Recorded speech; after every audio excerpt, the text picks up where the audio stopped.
Oke, assalamualaikum warahmatullahi wabarakatuh. Kembali lagi sama gua Abdullah Al-Wafi di channel Al-Wafi Sysdev dalam video ketujuh tentang HTML ini. Sebelumnya kita udah berhasil ngebuat tabel di dalam HTML yang dimana hasilnya seperti ini. Gua zoom. Nah, oke, di pertemuan kali ini, di video kali ini kita akan mempelajari tentang cara membuat from di HTML. Oke, langsung aja kita buat file baru dengan nama from.html. Karena ini menggunakan ekstensi HTML, maka kita deklarasikan dulu dan langsung aja menggunakan template. Kita bisa langsung pakai tanda seru dan enter. Nah, ini muncul. Titlenya kita ganti dengan belajar HTML strip from ya. Oke, sesuai dengan video-video sebelumnya kita kasih judul terlebih dahulu di sini. Habis itu kita kasih align-nya tengah. Aduh salah, center. Kita kasih judulnya itu belajar membuat from di HTML ya. Habis itu kita kasih garis horizontal dan kita buka terlebih dahulu filenya. Nama filenya itu from.html. Oke, udah seperti ini ya. Kita buka codingannya lagi. Dalam membuat from di HTML itu tentu kita harus menggunakan tag from. Nah, kita coba ketik from aja. Di sini gua menggunakan visual code seperti sebelum-sebelumnya. Nah, di sini tuh ada keterangan nih, from doang, terus from get, terus juga from post. Nah, yang get sama post ini merupakan metode di dalam from. Jadi di dalam from HTML ini ada dua metode, get sama post. Nah, perbedaan get sama post itu, get lebih ke enggak privasi dan post itu dia lebih privasi, datanya itu apa yang data dikirimkan lebih privasi. Sedangkan kalau misalkan nggak pakai titik dua get ini, dia nggak bakal ada metodenya, tapi defaultnya itu bakal tetap menggunakan metode get. Karena di sini gua nggak bakal bahas ke situ dulu, hanya membuat from doang, jadi nggak perlu pakai yang metode-metode ini. Dan insya Allah nanti bakal dibahas selanjutnya di materi PHP. Oke, actionnya ini merupakan tujuan dari tempat yang kita tuju, atau from-nya ini mau dibawa kemana gitu, apa hubungan ini mau dibawa kemana gitu ya. Oke, karena gua mau tetapin di sini, kita bisa pakai titik atau didiemin juga, dia bakal mendeklarasikan bahwa from ini dikirimnya ke halaman yang sama. Kita kosongin aja. Di sini karena biar rapi, gue mau menggunakan tabel. Buat tabel lagi, tapi nggak pakai border karena biar rapi ya doang aja gitu. Di sini gue ituin pakai label. Habis itu for ya gue isi nama. Isi dari label yang pertama itu gue isi nama lengkap. Habis itu gue kasih td. Selanjutnya gue kasih td lagi, isinya inputan teks ya. Karena sebuah nama tentu pakai teks atau string. Nah, di sini name-nya gue isi nama juga. ID-nya gue isi nama. Nah, for ini dia ketika si labelnya ini diklik di dalam hasilnya, nanti dia langsung ke inputannya. Kursornya langsung masuk ke inputannya gitu. Oke, langsung kita lihat hasilnya, kita refresh. Nah, ini kalau kita ngeklik nama ini, kan ini dari dalam label ya.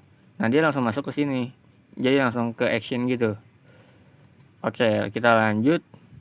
Kita tambahin. Di sini kita ketik lagi aja, jangan di copy biar terbiasa dengan codingan-codingan yang ada.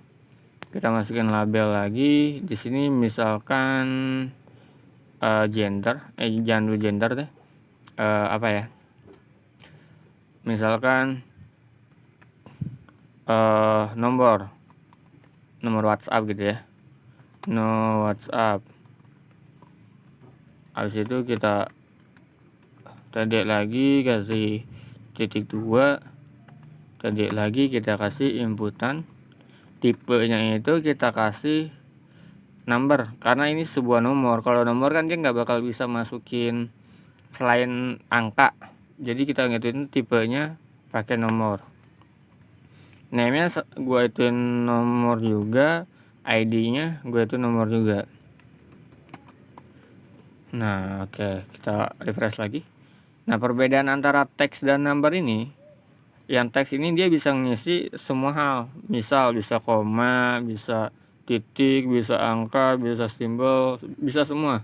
Tapi emang dibatas, enggak sih, kalau di HTML enggak dibatas dia. Sedangkan kalau nomor itu dia cuman bisa menggunakan nomor atau beberapa icon yang mendeklarasikan sebuah nomor, kayak misalkan atau ada beberapa nomor lagi yang bisa beberapa angka lagi yang huruf lagi yang bisa dimasukkan ke dalam number ini. Oke, lanjut aja. Di sini kita masukin tempat tanggal lahir, label lagi, kita buat aja tempat lahir, tempat aja ya. Di sini isi labelnya tempat lahir, kita td lagi titik 2, habis itu td lagi input, kita kasih teks aja. Oke, habis itu ininya tempat, atribut name kita ituin tempat, atribut ID-nya kita ituin tempat juga. Kita lanjut masukin tanggal lahirnya. Misal di sini kita kasih label lagi tanggal. Ini bebas mau isi apa, ini pemisalan doang. Tanggal lahir, tadi lagi titik 2, aduh hapus salah, td kita kasih input. Nah, karena ini sebuah tanggal, kita bisa menggunakan tipenya itu date. Nah, di sini ada date time, ada date time lokal. Date time ini dia ada tanggal sama waktu. Date time lokal dia bakal sama menitnya juga. Kita date aja. Ini kita hitung tanggal. ID, atribut ID-nya kita hitung tanggal juga. Kita lihat dulu biar bisa tahu apa perbedaannya. Nah, ini perbedaannya. Kalau tipe date ini dia bisa langsung memilih nih format tanggal gitu, tahunnya kapan, bulannya kapan, tanggalnya berapa. Oke, kita lanjut di sini. Selanjutnya kita mau buat sebuah alamat. Jangan dulu, kita masukin gender dulu aja deh ya. Salah, td, td. Di sini kita hitung label, kita hitung gender, jenis kelamin. Kita buat td lagi. Nah, karena jenis kelamin ini memiliki dua pilihan antara cowok atau cewek atau enggak, bukan keduanya. Tapi di sini kita menggunakan dua aja, jadi kita bisa menggunakan input radio. Jadi input radio ini biar kita bisa memilih hanya salah satu dari apa yang ada gitu. Jadi nggak bisa lebih dari satu gitu. Kalau mau lebih dari satu nanti ada yang namanya checkbox. Kita masukin gender. Ini juga gender. Nah, di sini kita masukin aja value-nya. Value itu artinya isi ya, isi dari si inputannya itu, isi dari si tag-nya itu. Di sini laki-laki. Ini bebas ya, mau pakai huruf besar, huruf kecil, mangga aja. Laki-laki. Selanjutnya itu kita buat yang perempuan. Ini gender juga. Ini juga gender. Name-nya kita ituin, value-nya kita ituin perempuan. Kita kasih perempuan. Kita lihat dulu hasilnya. Nah, dia bakal seperti ini. Oke. Kita lanjut. Di sini kita kasih BR aja mungkin ya. Atau kita enter. Nah, biar nggak apa-apa deh karena cuma 2 doang. Oke, kita lanjut. Selanjutnya kita ituin hobi gitu. Hobinya itu apa?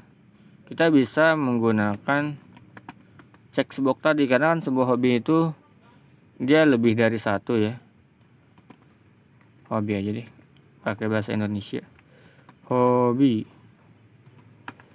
td nya kita ituin titik 2, td lagi kita ituin input.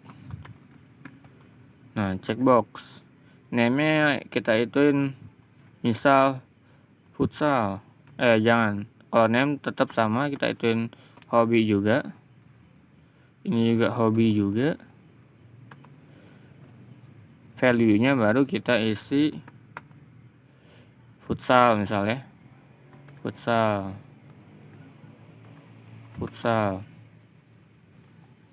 input lagi, checkbox kita pilih aja hobi lagi, kita masukin hobi lagi, value nya volley misalnya. Ini biar cepat kita salin aja. Di sini gue masukin bulu tangkis,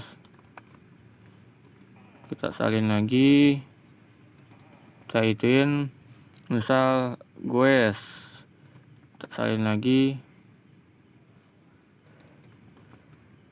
ngopi misalnya. Oke, kita lihat hasilnya. Nah, jadi dia bisa dipilih banyak tuh. Sedangkan kalau radio itu dia cuman salah satu doang bisanya. Kan nggak mungkin ada 2 gender dalam satu tubuh kan. Oke, di sini kita BR-BR-in, kita enterin aja biar rapi. Karena pilihannya itu ada banyak. Oke, mana-mana. Ini kita rapihin. Oke. Seperti ini. Kita lanjut ke alamat. Kita buat sebuah alamat. Label alamat.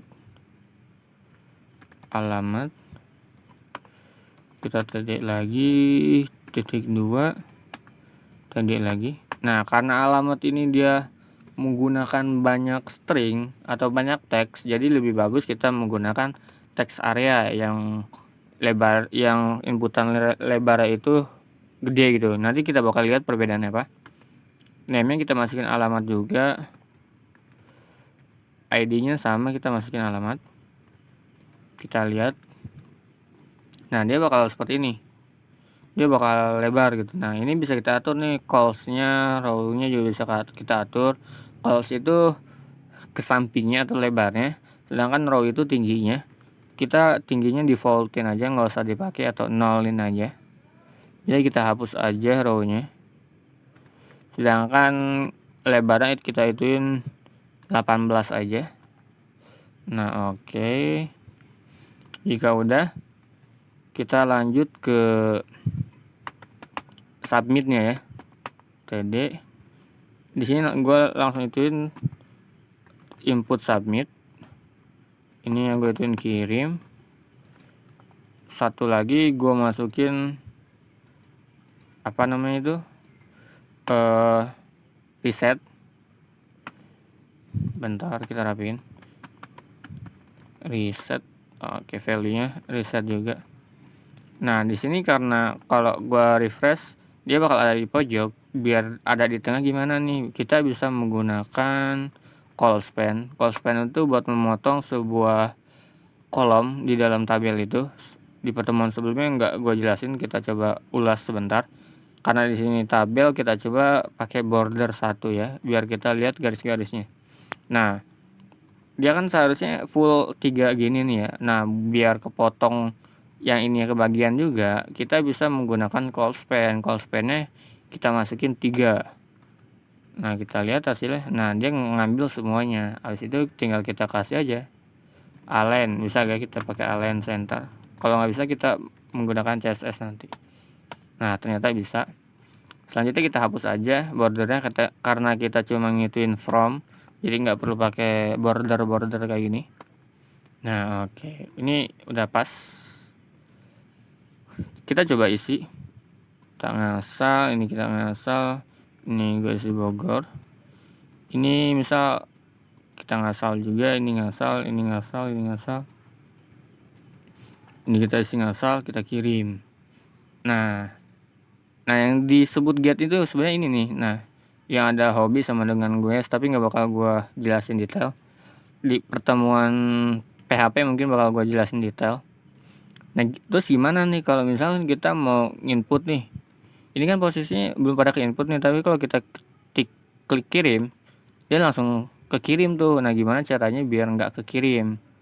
Kita bisa menggunakan atribut required, artinya wajib keisi. Misal ya, kita hitung satu dulu, kita klik kirim. Nah, ini nggak boleh kosong nih katanya, wajib diisi. Kita bisa hitung required. Mana aja nih yang dalam form tersebut yang wajib kita isi gitu. Sini kita masukin semua aja. Oke, di sini kita masukin semuanya. Kita coba masukin semuanya dulu.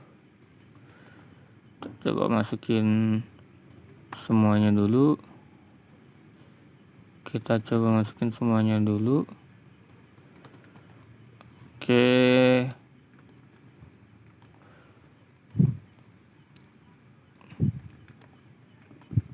Nah, oke. Kita coba nih nama, nah nomor WhatsApp sama tempat tanggal lahir sama, nah ini wajib diisi. Nah, di sini kan di tag radio ini ada 2 nih. Kalau kita ngisinya salah satu doang bisa gak? Nah, ini bisa karena radio itu udah ada di sananya harus ngisi salah satu. Walaupun di sini requirednya 2, kalau kita udah milih satu dan name-nya sama nih ya. Ini kan name-nya sama nih, name ID-nya sama, gender. Kalau di dalam satu name yang sama, dia bakal lanjut gitu. Maksudnya di dalam input tersebut udah kepilih. Sama halnya dengan checkbox juga. Oh, ternyata checkbox nggak bisa. Jadi kalau checkbox kita kosongin aja. Oke. Selanjutnya gimana nih kalau misalkan ini nih belum gue jelasin yang tentang reset ini. Kalau reset itu ketika kita ngisi terus kita mau ngulang, ya kita klik reset aja biar kehapus semua. Selanjutnya gimana kalau kita saat ini gue rapin dulu. Saat kita baru masuk halaman ya, biar langsung kursornya itu masuk ke sini, kita bisa menggunakan atribut autofocus. Misal gue taruhnya di name aja ya. Nah, ini ada autofocus. Kalau kita refresh, nah dia langsung ke sini. Nah, atau kita mau masukin autofocusnya kemana nih? Ke nomor WhatsApp deh ya. Kita refresh. Nah, dia langsung ke inputan tersebut. Setahu gua sih autofocus itu cuma bisa satu ya di dalam satu from itu. Oke, mungkin di pertemuan kali ini cukup sekian apa yang bisa gua sampaikan. Sampai jumpa di video selanjutnya. See you next time.